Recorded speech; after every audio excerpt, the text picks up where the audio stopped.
हम बात करेंगे संबंधों पर, क्योंकि जगत का सारा व्यवहार संबंधों पर टिका है। कहीं पारिवारिक संबंध होता है तो कहीं कारोबार का संबंध होता है। पिता पुत्र का संबंध और पति पत्नी के संबंध में अंतर प्रतीत होता है।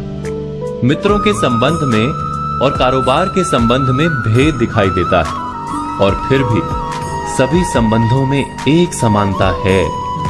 पहले मधुर और प्रिय लगने वाले संबंध बहुत जल्द ही कड़वे प्रतीत होने लगते हैं। क्या ऐसा नहीं होता?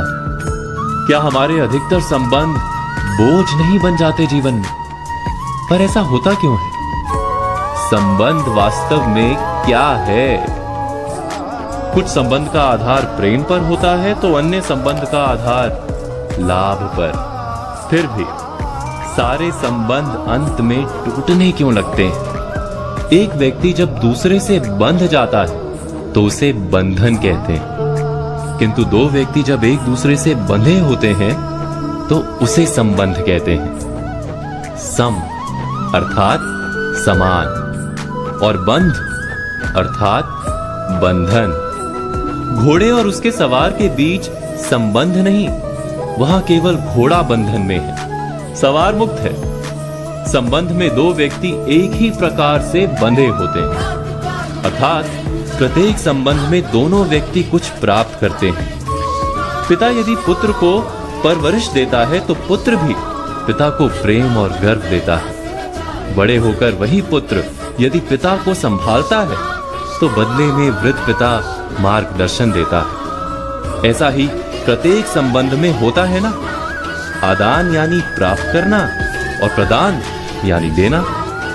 ऐसे आदान प्रदान की असमानता दिखाई दे तो वो भ्रम है। वास्तव में जहां असमानता नहीं होती वहीं संबंध होता है, और संबंध में कड़वाहट का कारण भी उसी से समझ में आ जाता है। जब भी दो में से कोई एक व्यक्ति अपने प्रदान का महत्व अधिक मानने लगता है तो संबंध कच्चा हो जाता है।